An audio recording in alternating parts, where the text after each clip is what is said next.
नमस्कार and welcome to the show सेहत की बात डॉक्टर के साथ। मैं हूं डॉक्टर संगीता अग्रवाल। आज आप सबका स्वागत है एक बहुत ही खास एपिसोड में। आज हमारे साथ मौजूद हैं एक बहुत ही खास व्यक्तित्व। एज अ सर्जन इन्होंने अनगिनत मरीजों का इलाज किया है। एज अ टीचर इन्होंने हजारों स्टूडेंट्स का मार्गदर्शन किया है। ये तो विचारों के शिल्पकार हैं। एक ऐसे गुरु हैं जिन्होंने प्रतिभाओं को तराशा और मानवीय मूल्यों के साथ चिकित्सा पद्धति उन्हें सिखाई, और न ही एक अच्छा डॉक्टर लेकिन एक बहुत बेहतर इंसान भी बनाया। और सबसे महत्वपूर्ण बात यह है कि ये उन चुनिंदा लोगों में है जो KEM हॉस्पिटल के जैसे इतने प्रतिष्ठित संस्थान के डीन के रूप में कार्य करते हुए कई मिसालें कायम की। इतने बड़े हॉस्पिटल और इतने प्रेस्टिजियस मेडिकल इंस्टीट्यूशन का डीन होना सिर्फ एक एडमिनिस्ट्रेटिव जॉब नहीं होता। यहाँ पर आपकी ईमानदारी, आपके मॉरल्स, प्रिंसिपल्स और आपके एथिक्स सबकी परीक्षा होती है, और इन्होंने इस जिम्मेदारी को बड़ी खूबी, बड़ी गरिमा से निभाया है। तो आज हमारे साथ हैं the super super doctor Avinash Supe, जो कि एक सम्मानित शिक्षक, एक उत्कृष्ट सर्जन और संवेदनशील प्रशासक के रूप में पूरे हिंदुस्तान में क्या पूरी दुनिया में फेमस हैं। आइए आज हम उनसे बात करेंगे उनके अनुभवों के बारे में, उनके नेतृत्व के सफर के बारे में, उनकी चुनौतियों के बारे में और उन्होंने उन्हें कैसे पार किया, और उनके कुछ यादगार पलों के साथ के बारे में। आइए स्वागत करते हैं डॉक्टर अविनाश सुपे का। Sir, welcome to the show doctor सेहत की बात डॉक्टर के साथ।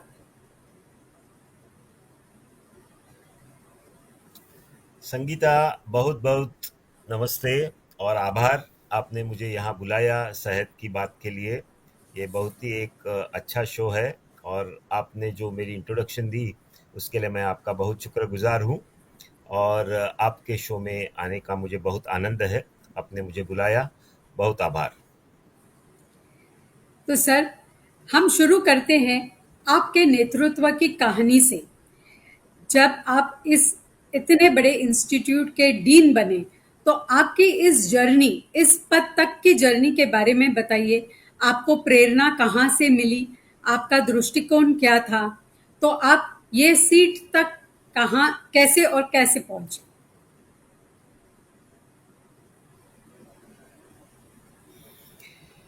संगीता जी, ऐसा है, बचपन में मेरे मामा थे, वो भी डॉक्टर थे और वो भी डीन थे मिरज मेडिकल कॉलेज के। तो उनसे मैं बहुत प्रभावित हुआ था, और उनको देख के मैंने सोचा था कि मैं डॉक्टर बन जाऊं। तो मुझे, जब भी मैं 11वीं में था और जब भी फर्स्ट ईयर साइंस में था, तभी मुझे आईआईटी में एडमिशन भी मिली थी, और मैं पूरे भारत में 10वां आया था। ओ। बट फिर भी मुझे मेरे मामा का इतना प्रभाव था कि मैंने वो आईआईटी का एडमिशन छोड़ दिया, ओके। और मैंने इंटर साइंस में वापस परीक्षा देके मैंने फिर मेडिकल कॉलेज में दाखला लिया। और बहुत अच्छी बात ऐसी है कि मुझे केएम हॉस्पिटल जैसे बम्बई के सबसे बेस्ट, बम्बई के नहीं तो भारत में से सबसे पहले 10 में जिनका रैंक किया जाता है, वैसे कॉलेज में मुझे दाखला मिला। और फिर कॉलेज में जैसे मैंने आया, तभी मेरे जो सब टीचर्स थे, जो मेरे गुरु थे, एक से एक अच्छे गुरु केईएम में मिलते थे मुझे सब डिपार्टमेंट्स में। उन्होंने इतने अच्छे संस्कार मुझे दिए, और अपने लड़के जैसा मुझे उन्होंने बढ़ाया। क्योंकि ये सही बहुत अच्छा रहता है कि केईएम जैसे इसमें हमारे जो टीचर्स होते हैं, वो अपने खुद के लड़के जैसे हमको बढ़ाते हैं। तो वैसे बढ़ते बढ़ते फिर मैं उधर सर्जन बन गया। उसके बाद सर्जरी के बाद प्रोफेसर, एचओडी बन गया। फिर मैंने एक नया डिपार्टमेंट खोला, ओके। Surgical gastroenterology. और फिर बाद में जब भी मैं 25-30 साल सर्जरी किया, तभी मुझे लगा कि मैं पेशेंट्स को तो ठीक कर रहा हूँ, अच्छी सर्जरी कर रहा हूँ। मैंने लीवर ट्रांसप्लांट प्रोग्राम भी वो टाइम किया था। तो अभी एक ऐसी बात है कि अपन जो जो सिस्टम में काम करते हैं, जो हम्म। उसकी अच्छाई करने की कोशिश करनी चाहिए। क्योंकि जब भी आप कोई ऐसे बड़े इंस्टीट्यूट के डीन हो जाते हैं, तब समाज में बहुत बदलाव, नहीं तो इंस्टीट्यूट में बहुत बदलाव करने की अपनी एक क्षमता होती है, और उसका आप इन करके आप उसको you can utilize it to make it better. And समाज में इतने अच्छे काम कर सकते हैं आप डीन बनने के बाद। केवल वो पद का अलग बात है, लेकिन इतने गरीब रुग्णों को तुम मदद कर सकते हैं, पूरी नई सिस्टम डेवलप कर सकते हैं, बहुत लोगों को आप मदद कर सकते हैं। तो इसलिए मैंने फिर वो एमपीएससी में वो टाइम सिलेक्ट होके, और फिर केईएम के पहले साइन का डीन था मैं 2 साल, और उसके बाद केईएम का 4 साल डीन था। तो मूल बात यह है कि हर व्यक्ति को अपने घर में ही अपना रोल मॉडल मिल जाए तो क्या कहना। आपको आपके मामा जी ने बहुत इम्प्रेस किया और आप उसी रास्ते पर चल पड़े, और फिर जिंदगी में सही गुरु मिल जाए तो फिर तो क्या कहने। पूरा आपका जो हुनर है उसको तराश के एकदम शाइनिंग कर दिया है। चलिए आगे बढ़ते हैं। आई एम श्योर कि आपके इस नेतृत्व के यात्रा में आपने बहुत सारी कठिनाइयां आई होंगी, मैनी चैलेंजेस। तो कुछ खास चैलेंजेस के बारे में बताइए, और ये बताइए कि आपने उन्हें कैसे डील किया। क्योंकि गवर्नमेंट हॉस्पिटल में you have challenges with the administration, colleagues, staff, class 3 and class 4 workers, students, patients. समस्याओं की तो कोई कमी नहीं रही होगी। संगीता जी, हाँ जरूर। यस। देखो, ऐसा होता है केईएम हॉस्पिटल के डीन, और जब भी मैं बाद में तो डायरेक्टर बन गया था पूरे मुंबई हेल्थ का। जब भी तुम डायरेक्टर बनते हो तो तुम्हारे under 23,000 people work under you in health, wow. Which includes KEM, Sion, Nair, Cooper और डेंटल कॉलेज, ऐसे 5 कॉलेज, देन 16 पेरिफेरल हॉस्पिटल्स, और उसके ओके। साथ 178 dispensaries, then all those small things plus 5 special hospitals, so there is all health system, तो पूरे almost 23,000 people काम करते हैं। तो प्रॉब्लम्स तो बहुत होते हैं उसमें, क्योंकि एक तो हेल्थ मुंबई की इतनी कठिन है कि जब मानसून आ जाता है तो समझो हेल्थ प्रॉब्लम चालू हो जाते हैं। पहले मलेरिया आता है, उसके बाद जब ही हाँ। पानी भर जाता है तभी लेप्टो आ जाता है, उसके बाद डेंगू आ जाता है, फिर चिकनगुनिया आ जाता है। और उसके लिए तो आपको बहुत फाइट करना पड़ता है, क्योंकि ऐसा पूरे बम्बई की ही नहीं, तो ठाणा, कल्याण, डोंबिवली, वाशी, इधर सबके जो सीरियस रुग्ण होते हैं, जो गरीब होते हैं, और महाराष्ट्र के सब इधर से पेशेंट्स आते रहते हैं। तो पेशेंट्स की तो कमी नहीं होती है, और हर पेशेंट के पास वो सब फ्री चाहते हैं, उनके पास बरोड़ के पास पैसे नहीं होते हैं। तो डीन के पोस्ट में तुम बहुत लोगों को मदद कर सकते हैं, तुम लोगों को सुविधा दे सकते हैं, उनको फ्री कर सकते हैं, सीटी स्कैन, दवाई सब उनको दे सकते हैं। लेकिन कभी कभी कैसा होता है कि तुम्हारा आईसीयू पूरा फुल होता है और उसमें कनेक्शन नहीं होते। तो हमने क्या किया था, जब भी मैटरनल मॉर्टेलिटी है, समझो कि मैटरनल पेशेंट्स है, वो आ जाती है, सीरियस पेशेंट माँ आती है, तो हमने एक नेटवर्क किया था। और वैसे चारों कॉलेज में नेटवर्क किया था कि कहाँ से आए तो एक जगह नहीं होगा तो दूसरी जगह, और कुछ कुछ स्पेशल लोग हैं, लाइक से western suburbs Nair hospital, eastern suburbs Sion hospital, Vashi and all that, KEM hospital. So ऐसे हमने वो नेटवर्क किया था, उसके वजह से वो पेशेंट्स उधर जाते थे, उधर नहीं होगा तो दूसरी जगह जाते थे, इसलिए वो मैटरनल मोर्टेलिटी वो 10 साल में काफी कम हो गई बम्बई में, और that was very good. ICU network के लिए भी यही करते थे। और बाकी के जो प्रॉब्लम्स आते हैं, वो कभी कभी बॉम्ब ब्लास्ट होते हैं, कभी कभी इमरजेंसी आ जाती है। मुझे याद है, एक दिन मैं सुबह ऐसे ही बैठा था 10 बजे, बात कर रहा था हमारे फैकल्टी के साथ, और मुझे उन्होंने बताया कि एल्फिस्टन रोड के उधर स्टैम्पीड हो गया, और एक 40 बॉडीज आ गए हैं, और एक 50-60 पेशेंट्स आ गए हैं। तो उसे ऐसे तो केईएम में ऐसे रोज ऐसे पेशेंट्स आते हैं, कभी बस एक्सीडेंट है, कभी बिल्डिंग कोलैप्स हो गई है। तो ऐसे यस, पेशेंट्स को इमीडिएटली तुम अच्छा तरह से करके आप उनको ट्रीटमेंट देने के लिए करते हैं। वो टाइम पूरा मीडिया आता है और ऐसे यस, बहुत कठिन प्रसंग से जाते हैं। एक मुझे और याद है कि अरुणा या शानबाग आई जब एक्सपायर हुई थी, यस, तभी 350 टीवी और मीडिया पत्रकार उधर खड़े थे और पूरे देश में मीन्स ब्राजील से लेके जापान तक के रिपोर्टर्स, बीबीसी, सब जगह वो पेपर में लिख के आया था वो टाइम, और वैसे हुआ था। तो इतना आपको मीडिया और लोगों के साथ इतना आपको कंट्रोल करना पड़ता है, और उसमें से भी क्या बेस्ट आप दे सकते हैं वो इंस्टीट्यूट को, इसका आपको इंतजाम करना चाहिए। तो ऐसी कठिनाइयां तो बहुत आती है, you have to really work in this hard situations. But तो द बेस्ट पार्ट इज कि आप लोगों को अच्छा कर सकते हैं, लोगों को मदद कर सकते हैं। बहुत से पेशेंट्स ऐसे होते हैं, वो बहुत गरीब होते हैं, उनके पास कुछ भी नहीं होता है, तो आप उनको मदद कर सकते हैं। उसका जो सेटिस्फैक्शन होता है वो बहुत अच्छा रहता है। तो हमारे दर्शकों के लिए ये समझना ज़रूरी है कि KEM हॉस्पिटल जैसे इंस्टीट्यूट का डीन होना कितनी बड़ी रिस्पॉन्सिबिलिटी है, कितने सारे हेल्थ केयर हॉस्पिटल्स को एक साथ इंटीग्रेट करना और हर तरह की समस्याओं के लिए, पेशेंट्स के लिए जगह बनाना और उन्हें उनका इलाज करना, और उसके साथ साथ सोसाइटी और मीडिया दोनों को संभालना। मैं उन लोगों को ये याद भी दिलाना चाहूँगी कि सर ने एक अरुणा शानबाग का ज़िक्र किया। वो इस हॉस्पिटल में एक नर्स थी और उसका बलात्कार हुआ था। उसके बाद उसको इस तरह से बांधा गया था कि वो पैराप्लेजिक हो गई और कई सालों तक कोमा में रही। शायद 25 या 30 साल तक वो कोमा में रही, लेकिन हॉस्पिटल ने उसको उस दिन से थर्टी लेके सेवन उसकी ईयर्स आखिरी सांस तक उसे संभाला। मोर देन और 35 years. Sorry sir, 33 years, 35 to 36। 35 years तक, 36 ईयर्स। 35 साल तक उसको उसकी आखिरी सांस तक संभाला, और सब ने उसकी इतनी अच्छी देख रेख की जैसे कि वो उनकी बहन हो। तो ऐसे सब सिचुएशंस में एक सबको संभालना बहुत, इसके लिए मेहनत लगती है और ये बहुत ही चैलेंजिंग पोजीशन है। चलिए आगे बढ़ते हैं। ये केईएम जैसे जो संस्थाएं होती हैं, यहाँ पे समाज के अलग अलग वर्ग के लोग होते हैं, कुछ बैकवर्ड क्लास, लोअर स्ट्रेटा से।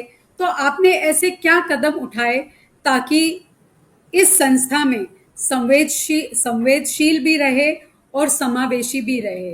You know, you have all the sympathy and sensitivity and inclusivity for all the classes, different classes of people.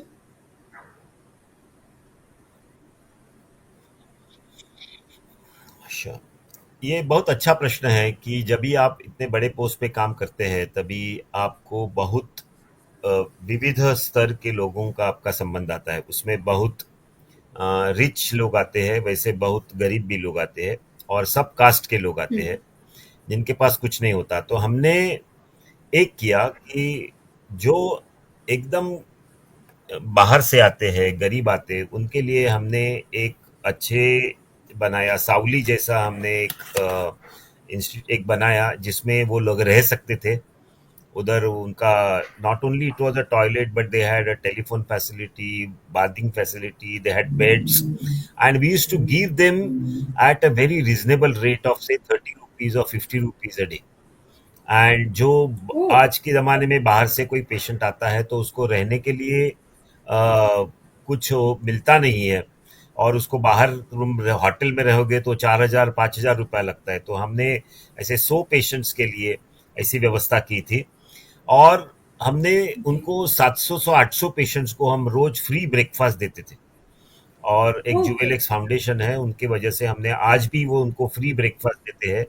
हमने एक विसावा करके एक जगह बनाई थी, है वो अभी भी है केईएम में, जिसमें पेशेंट्स के जो रुग्ण हैं, रिलेटिव्स है, वो बैठ सकते हैं, और सुबह उनको ब्रेकफास्ट फ्री मिल जाता है। और Okay. दोपहर का खाना जो है वो भी हम उनको 10 रुपए में देते थे। तो वो भी बहुत लोगों को फ्री देते थे जिनके पास नहीं है, उसमें सिंपल चपाती भाजी ऐसा देते थे, बट उनको फ्री मिल जाता था जो कुछ वार्ड्स है उनके रिलेटिव्स को। तो इससे क्या होता था कि एक प्रकार का माहौल होता है कि ये जो छोटी छोटी चीजें हैं उनको उसकी सुविधा मिलती है और उनका रहना उधर इजी हो जाता है। दवा के लिए भी हमने क्या किया था, हमारे पास बहुत कई ऐसे ट्रस्ट होते हैं जो हमारे पास आते हैं, तो हम वो ट्रस्ट को बताते हैं और वो लोग उनको फ्री दवा देते थे।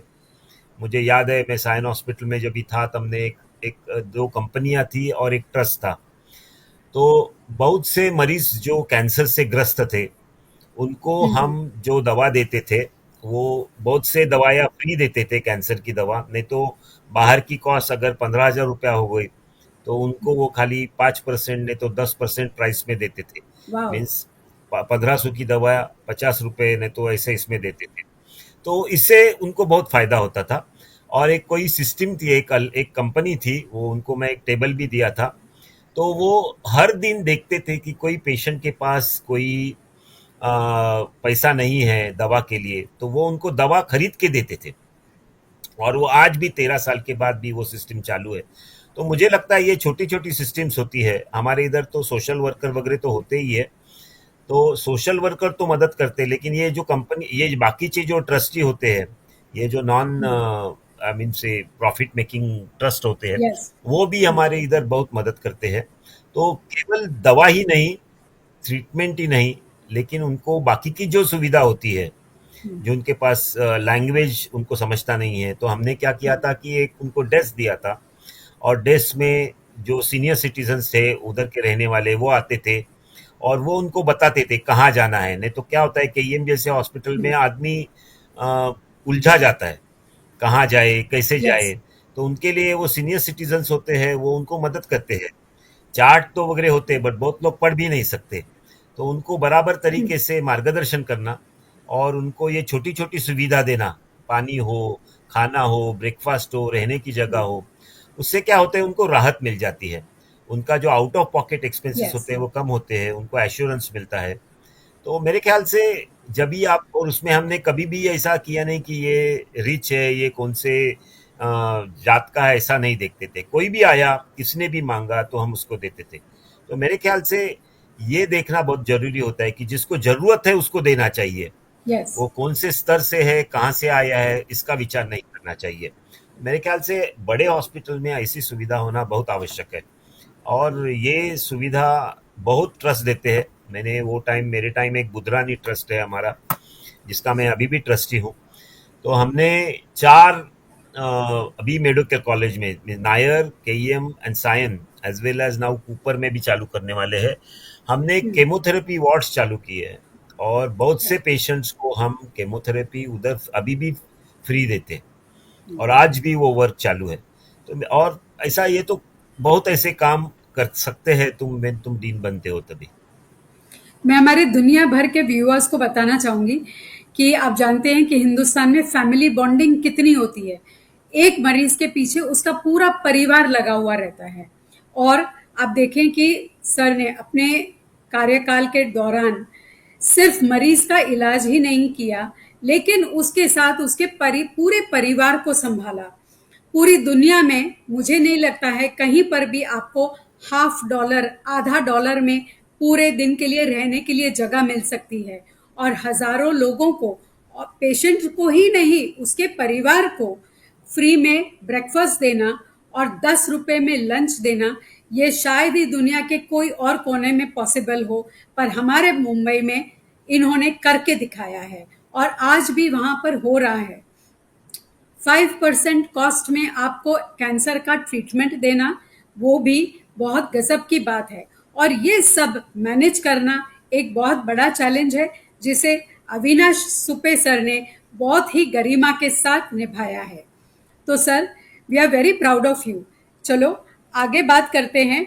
ये तो सब बहुत सीरियस बात हो गई, लेकिन मुझे पता है कि आपके जैसे पोजीशन में कलीग्स के साथ, स्टूडेंट्स के साथ कई यादगार घटनाएं हुई होगी और कई मजेदार घटनाएं भी हुई होंगी। तो क्यों नहीं आप हमारे साथ कुछ मजेदार बातें भी शेयर करिए।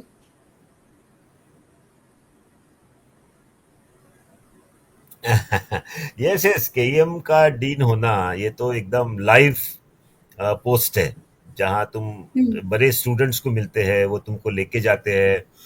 और एक बार मुझे याद है, एक स्टूडेंट्स का कोई फेस्टिवल चालू था और हम्म, उन्होंने मुझे लेके गए, सर चलो हम तुमको एक सरप्राइज देते हैं। तो मैं बोला क्या सरप्राइज देना है?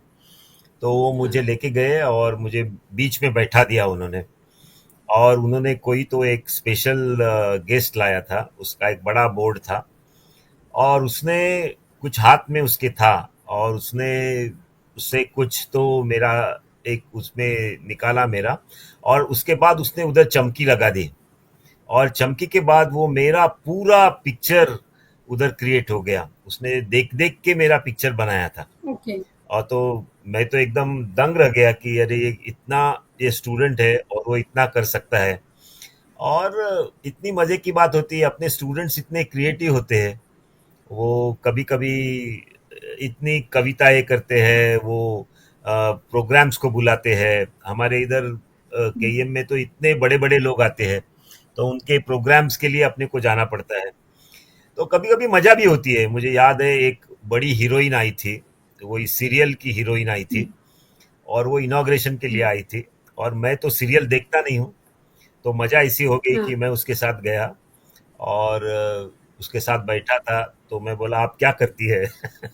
तो उसको एकदम आश्चर्य हो गया कि मैं कैसे पहचानती नहीं हूँ। बट इसने मुझे बोला नहीं था, तो फिर बाद में उन्होंने बोला कि ये ऐसी ऐसी है, ये बहुत बड़ी हीरोइन है। तो फिर मैंने उसको बोला कि सॉरी मुझे मालूम नहीं था। But then they are all sport people, you know, they are very nice people.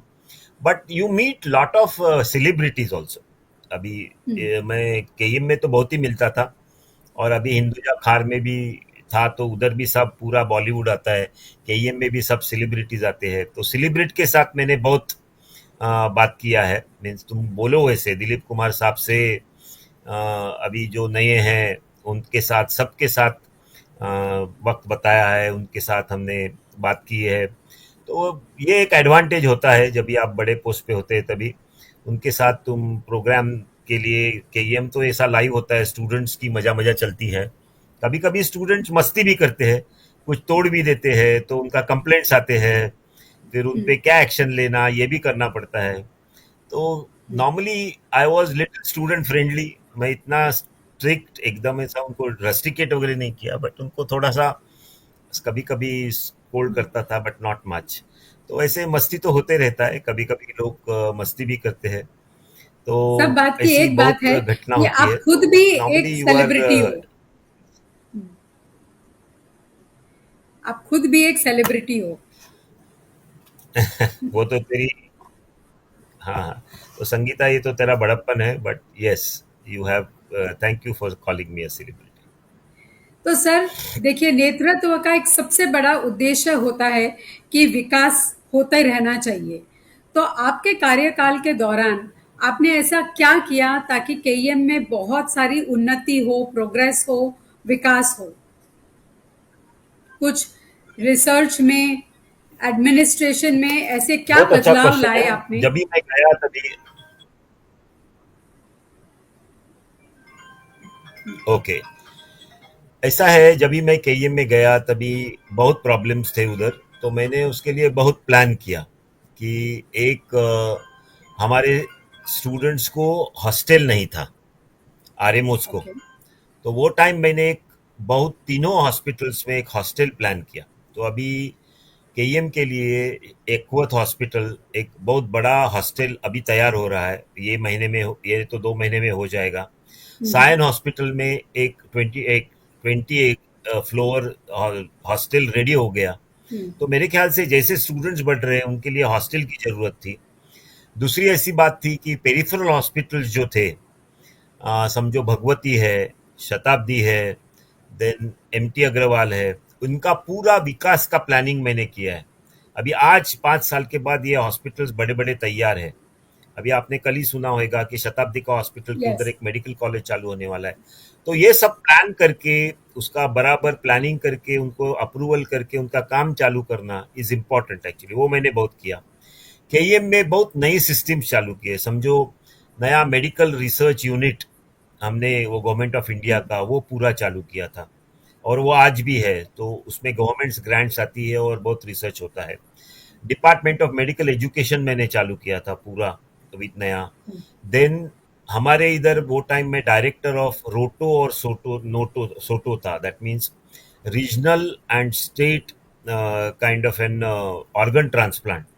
तो ओके। हमने 5 स्टेट का वो time, like Gujarat, Madhya Pradesh, Goa and all this, इनका 5 स्टेट का, छत्तीसगढ़, इनका मैं इंचार्ज था तभी। उनके उधर जहां ऑर्गन ट्रांसप्लांट होता है वो उसका कैसा स्मूथ करना, सिस्टम कैसे लेके आना, तो दैट वी क्रिएटेड रेगुलेशंस। वो roto centre is in KM. ऐसे इक्विपमेंट एंड नया सिस्टम्स तो बहुत लाया, but these are some of the things which we did. Another thing which we did was, एक उसको बोलते हैं कि information centre. We have establish tele medicine and information centre for 5-6 states, and there were 7 centers, so we have one of the nodal center for the country for the 5 states, and we established um, network of internet in every college. So every college has 1 GB Mbps का network है, so they can give it to their students, all government colleges, and then we have networked them across India. So ऐसे बहुत काम कर सकते हैं तुम KM में। Of course I can go on telling so many things we try to do at that time, but इसमें कैसा होता है, ये कंटिन्यूअस काम होता है। एक दिन ने करने के बाद उसको कभी 5 साल लगते हैं, 6 साल यस। लगते हैं, तो तुम चालू करना चाहिए, and then over a period of time somebody should take it. And they, तो बीच में क्या हो गया, मैंने जो चालू किए थे सब काम 1-2 साल बंद हुए थे कोविड की वजह से, बट अभी वो सब कंप्लीट हो गए हैं। So now it is so nice to see that so many things have happened in KEM. But actually, you start yes. thinking, and ultimately, you see after few years, so many things have come up. Ward renovations, new equipment, new systems to develop. All this is very important. तो आपने इस संस्थान में पूरे medical education और research दोनों को तो महत्व दिया ही है, लेकिन ये साफ है कि आपने न्यू एज टेक्नोलॉजी को और डिजिटल एडवांसेस जो है उन सब को भी इंटीग्रेट किया। So you have been a very modern and very positive and very dynamic in your approach in managing the whole affairs of the institute. हमने एक, जो हमारा जो थिएटर था वो completely डिजिटल बना दिया। There are multiple TVs connected to the world. We can talk with anybody in the world. So ऐसे वो डिजिटल टीचिंग क्लासेस हमने क्रिएट किए। आप कोरोना के दौरान भी आप डील रहे थे, तो उस टाइम का कोई आपको खास नहीं, कोरोना के टाइम वारदात में याद रिटायर है? हो गया था। ओके। अच्छा अच्छा, उसके पहले हाँ रहे थे जरूर, आप? वो टाइम में गवर्नमेंट, हाँ 18 में मैं रिटायर हो गया, तो मैंने बाद में हिंदुजा खार ज्वाइन किया था। लेकिन जब कोरोना चालू हो गया तब मुझे गवर्नमेंट ऑफ महाराष्ट्र ने मुझे वो स्पेशल कोरोना कमेटी में लिया था, और मैं स्टेट डेथ एनालिसिस कमेटी का चेयरमैन था।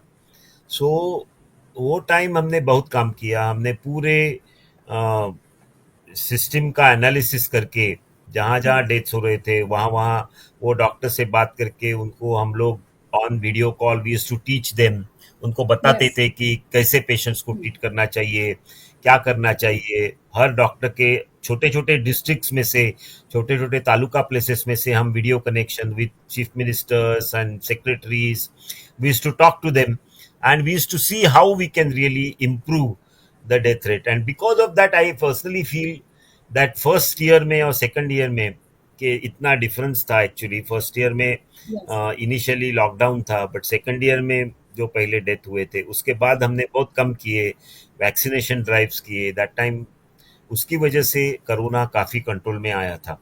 तो मेरे ख्याल से ये स्टेट लेवल काम करना was an good opportunity, and to not only interact with everyone but to help people and unreached people who did not have that kind of a guidance, to guide them so that whatever was available they could treat the best. And I think that was a great opportunity to interact. हम ऐसे छोटे छोटे गांव में connect करते थे, उस्मानाबाद नहीं तो नीचे, और छोटे छोटे आईसीयूज में उनको गाइड करते थे कि उनको कैसे ट्रीटमेंट बढ़ाई जाए। हमारे साथ एक्सपर्ट्स भी थे, मैं भी था। So we to really teach them कि how to really use this, and that was great help for saving patients, you know, what they could have done yes, simply. मुझे याद है, मैंने आपका नाम न्यूज़पेपर में बहुत पढ़ा था कोरोना के दौरान, क्योंकि आपकी जो उस समय जो भी रोल रहा था पूरे देश में, it was very very impactful, because सब लोग अंधेरे में इलाज ढूंढ रहे थे कि क्या करें और क्या नहीं करें। तो उस समय में आपका रोल बहुत इम्पोर्टेंट रहा है, मुझे याद है। तो नेतृत्व में सिर्फ नीतियां नहीं बनती, वो अनुभव और दृष्टिकोण को विरासत में देता है। तो आपके डीन के रूप में, जब आपका ऐसा कौन सा अनुभव है जो जिससे आपने बहुत कुछ अपने आप के लिए सीखा, like a learning lesson for you during your tenure as a dean, what was your best Sure. Lesson? Tell you, एक मुझे आई मीन ऐसी कहानियां तो बहुत है, लेकिन एक बता सकता हूँ तुझे, अच्छी कहानी बता सकता हूँ कि बताइए। एक बार मैं शाम को बैठा था, और शाम को बैठा था और वो टाइम एक पुलिस इंस्पेक्टर मुझे मेरे पास आया, और वो बताया कि ऐसी ऐसी एक 3 हफ्ते की लड़की है, और वो हमारे पीडियाट्रिक डिपार्टमेंट में एडमिटेड है। तो अभी उनके जो पेरेंट्स है वो गांव चले गए हैं, वो मेरे सगे वाले हैं, और वो बोलते हैं कि वो लड़की के लिए खर्चा करने के लिए हमारे पास पैसा नहीं, तो लेट हर डाई, बिकॉज वो लड़की है।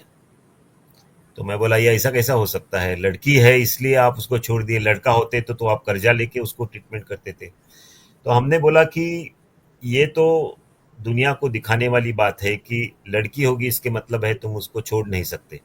तो हमने पूरा केईएम हॉस्पिटल ने उसका खर्चा स्पॉन्सर करके, जो कुछ उसको महंगी दवाई लगती थी हमने वो स्पेशल सैंक्शन करके हम्म। उसको दे दी। 2-3 हफ्ते के बाद, 1 महीने के बाद वो घर गई, और आज भी वो चल के आती है। मेरे ख्याल से एक उससे बड़ा लेसन होता है कि कभी भी समाज कुछ भी करे, समाज की कोई भी व्यवस्था हुई, हम अपना काम अच्छी ईमानदारी से और उत्कटता से करना चाहिए। जब भी एक आप यस। लड़की के लिए एक छोटा सा काम करते हैं, तो मेरे ख्याल से वो समाज में एक डिफरेंट मीनिंग जाता है कि हम लड़की को उतना ही सम्मान देते हैं जितना हम लड़के को देते हैं। और जब भी उनके पेरेंट्स हमारे पास वापस आए, तो हमने ये बोला कि बेटा, लड़की है इसलिए तुम उसको छोड़ मत दे दो, ये लड़की है, ये जिंदगी में तुम्हारा नाम रोशन करेगी, लड़का शायद करे या ना करे, तो आप ये यस। ध्यान रखना चाहिए। तो ये मेरे लिए, मेरे ख्याल से मैंने इसको लोगों को भी बताया था कि ये बहुत आप ऐसा कीजिए कि बहुत से मैं देखता हूँ कि लड़की होगी तो उसको उतना ट्रीटमेंट अच्छी तरह से नहीं मिलता है। आज भी समाज में ऐसा है, जो कई में पेशेंट्स आते हैं। मुझे याद है एक पेशेंट मेरे पास आई थी, एक 13 साल की थी वो, और उसको कोलोरेक्टल सिस्ट करके था, मीन्स उसकी जो पित्त नलिका थी वो फूक गई थी, और उसकी पित्त नलिका निकाल के उसको दूसरा ऑपरेशन करना था। तो वो टाइम हम ओपन ऑपरेशन करते थे, मीन उसको चीरा देके करते थे। तो हमने उसको बोला कि हम्म। ओपन ऑपरेशन करो, तो वो बोली नहीं कर सकती हूँ मैं, क्योंकि मैंने ओपन ऑपरेशन किया तो मुझसे कोई शादी नहीं करेगा। तो ये सोचते ही नहीं है यस। हम लोग। हम बोलते हैं कि हम्म। पेशेंट को जो बीमारी है उसको ऑपरेशन करना चाहिए, बट उसका इम्पैक्ट क्या होएगा उसको समझा नहीं। तो 2-3 साल के बाद जब हम ये ऑपरेशन दूरबीन से करने लगे, तभी वो वापस आई थी, तभी हमने वो दूरबीन से ऑपरेशन किया, और फिर उसके शरीर पे कौन सा भी स्कार नहीं हो गया। और फिर 1-2 साल के बाद वो उसका बच्चा लेके हमारे पास आई। तभी हमको ऐसा लगा कि ये समाज की जो बिलीफ्स है, उसके लिए अपना ट्रीटमेंट है वो एडजस्ट करना चाहिए। सेंसिटिविटी होनी और चाहिए। कितने भी हॉस्पिटल्स हो, अपन वो एडजस्ट करना जरूरी है। और इसलिए हाँ, या सेंसिटिविटी आपको होना चाहिए कि जस्ट बिकॉज वो उसका ऑपरेशन से उस पे शरीर जिंदगी में कितना फर्क आने वाला है। तो इसमें अच्छी तो हो जाएगी लेकिन हम्म। शादी नहीं होगी। तो उसके सेंसिटिविटी से मतलब लेके आप उसका ट्रीटमेंट चेंज करके, नई सुविधा लेके उसको मदद करना चाहिए। तो मेरे ख्याल से ये छोटे छोटे इंसिडेंसेस होते हैं, लेकिन उससे आदमी बहुत सीख जाता है। मेरे ख्याल से ऐसे कभी सीनियर यस। सिटीजन्स होते हैं, मेरे पास कभी कभी करते थे सर हमारे पास डायबिटीज की नई दवाया मिलती नहीं है, जूनी मिलती है। तो हमने उनको लिए सबको महंगी डायबिटीज की नई दवा सैंक्शन करके ली थी। तो आज भी केईएम में विडाग्लिटिन, सिटाग्लिटिन ये सब दवा उनको मिलती है, स्पेशली क्रॉनिक डिसीजेस के लिए। हमने फार्मेसी काउंसिलर उधर नेमा था। तो इससे क्या होता है कि ये जो स्पेशल वर्ग होते हैं, I mean I remember once there was one physiotherapy department. तो मैंने उनको बोला कि पूरा केईएम का तुम डिसेबिलिटी एनालिसिस करो। तो उन्होंने करके मुझे पूरे दिया था। तो जहां जहां पॉसिबल था तभी मैंने वो व्हील चेयर से आने वाले के लिए रास्ता बनाया था। उनके लिए ओके। जो कोई अगर डिसेबल्ड आ जाता है तो उसके लिए, क्योंकि केईएम वैसा 100 साल जुना बिल्डिंग है, उसमें कुछ बदलाव करने बहुत डिफिकल्ट होते हैं। बट जहां जहां पॉसिबल है उनके लिए वैसे हमने वो सब किए थे एज पर द एनालिसिस। तो मेरे ख्याल से आदमी को केवल कितने पेशेंट तुमने देखे इससे देखे बिना सेंसिटिविटी भी देखना चाहिए कि कौन से मरीज आते हैं हमारे पास, उनको तुम किस तरह से, उनकी क्या ज़रूरतें हैं, तो उसका फीडबैक लेके उनकी तरफ तुम देना चाहिए। तो तभी आप, मेरे ख्याल से ये सेंसिटिविटी आप रखते हैं जितना रख सकते हैं, whether it is a child, whether it's a lady और whether it's a disabled person, senior citizens. ये जो लोग होते हैं, students, students come from different class. You know, there are some students who are very intelligent, but some students come from village. They many yes. times don't know how to speak on language. तो मैंने अभी नया curriculum में एक foundation course किया, या language skills we are trying to improve. Okay, We used very to good. have special counseling, mentoring sessions for them. So this is a kind of an sensitivity you show so that you help them. You know, many of them are not confident of speaking, so we started public speaking classes. So ये छोटा छोटा चीज होता है, but that improve the confidence and sensitivity of people. So according to me, जैसे तुमने पूछा कि ये जो वर्ग होते हैं इनको हर एक जन देखता नहीं है, ऐसा नहीं है। You have to really look after them. इसमें कर्मचारी भी होते हैं, कुछ कर्मचारी होते हैं उनको स्पेशल सो ये बात तो सच सपोर्ट है। लगता है, आपने कहा या कुछ कि स्टूडेंट्स हमारे होते हैं उनको समाज, सपोर्ट लगता है। तो ये सॉरी, सपोर्ट सिस्टम्स इंस्टीट्यूशन में डेवलप करना बहुत।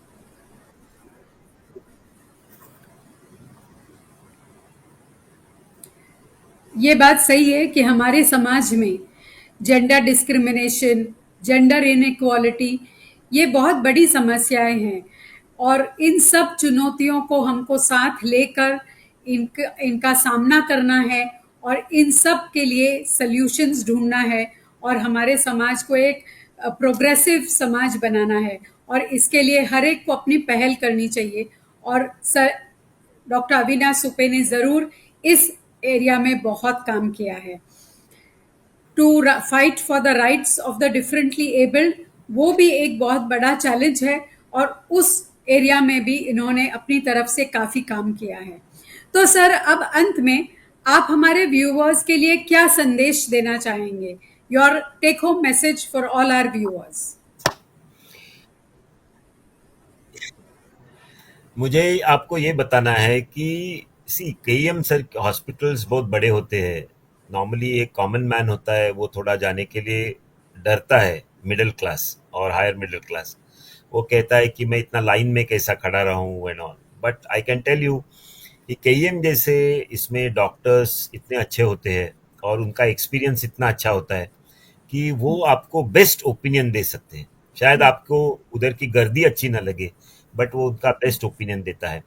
और आज के ज़माने में आपको लगेगा कि मेरा जो ऑपरेशन थिएटर था मेरे डिपार्टमेंट का और अभी भी है, वो कौन से भी बहुत प्राइवेट हॉस्पिटल से अच्छा है। इतना अच्छा मॉड्यूलर होती है। तो अंदर आप देखेंगे तो बहुत सी सुविधा ऐसी होती है जो बाहर अवेलेबल नहीं होती। केवल इसलिए आप उस पर भरोसा करना जरूरी है। आज के ज़माने में जहाँ प्राइवेट सिस्टम भी अच्छी है, आई एम नॉट सेइंग कि वो बुरी है, लेकिन पब्लिक सिस्टम पे लोगों ने भरोसा करना चाहिए। और यस। अगर, और ये जो पब्लिक सिस्टम्स है वो जिंदा रहनी चाहिए। तो इससे ही अपने देश का और पूरे इसका फायदा होगा। आज सरकार ने इतनी नई स्कीम्स लाई है, उसमें लोगों को सुविधा के लिए हमने एक सिस्टम भी चालू किया था। तो लोग आए, अपना आधार कार्ड दे और वो लोग सब काम करे और पेशेंट को ट्रीटमेंट फ्री मिल जाए। तो मेरे ख्याल से अगर लोग आ सकते हैं और उस पर भरोसा कर सकते हैं, तो इसके वजह ये पब्लिक सिस्टम जो अभी कभी कभी मुझे लगता है कि वो बहुत जगह काम नहीं करती है स्टेट में, हम्म, लेकिन बम्बई में अच्छी है। तो सब जगह की पब्लिक सिस्टम्स अच्छी रहनी चाहिए। अगर यस। पब्लिक सिस्टम अच्छी रहेगी तो फिर प्राइवेट हॉस्पिटल और पब्लिक सिस्टम का मिक्स होके अपन दुनिया को अच्छी तरह से हेल्थ सर्विसेज दे सकेंगे। और इसमें केवल ट्रीटमेंट ही नहीं, preventive health is very important.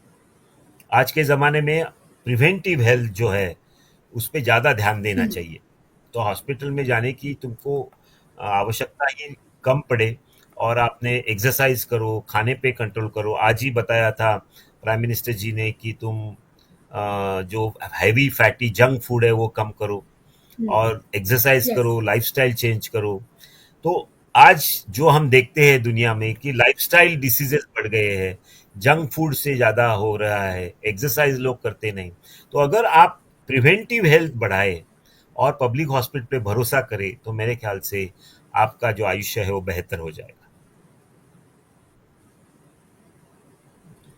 तो हमारे टेक होम मैसेज हमारे लिए ये है कि किसी भी देश और किसी भी समाज की उन्नति और प्रोग्रेस होने के लिए बहुत ज़रूरी है कि उनका पब्लिक हेल्थ केयर सिस्टम अच्छा हो और प्रिवेंटिव हेल्थ केयर पे थोड़ा सा ध्यान दिया जाए। तो डॉक्टर सुपे सर, आपके साथ आज बातचीत करना सिर्फ एक जानकारीपूर्ण एक्सरसाइज नहीं थी, बल्कि बेहद ही प्रेरणादायक भी थी। आपने जो अनुभव, मूल्य और दृष्टिकोण हमारे साथ साझा किए, वो उस हर व्यक्ति के लिए मार्गदर्शन है जो कि चिकित्सा, शिक्षा और नेतृत्व के रास्ते पर जाना चाहता है। आपने सबको ये सिखाया कि एक डॉक्टर सिर्फ एक मरीज का इलाज नहीं करता है, लेकिन अपने मरीज को अच्छे से अंदर तक समझता है और चाहे तो उसकी रूह तक उसकी हीलिंग कर सकता है। आपने ये बताया कि एक शिक्षक पीढ़ियां बनाता है, वो एक शिक्षक अनंतता तक को प्रभावित करता है। उसे वो ये नहीं जानता कि उसकी शिक्षा कहाँ तक इम्पैक्ट करेगी। नेतृत्व पद या उपाधि से नहीं आता है, बल्कि प्रभाव, प्रेरणा और छाप छोड़ने वाली क्षमता से आता है। आपके शब्दों में अनुभव की गहराई थी और आपकी विनम्रता में आपके लीडरशिप, नेतृत्व की चमक थी। आज आपने हमें समय दिया उसके लिए, और इस पूरे कॉन्वर्सेशन को इतना अर्थपूर्ण बनाने के लिए दिल से शुक्रिया। और सारे व्यूवर्स के लिए को हमारी तरफ से दिल से धन्यवाद कि आप लोग सब हमारे साथ जुड़े और आपने इस मुलाकात को साक्षी बनाया।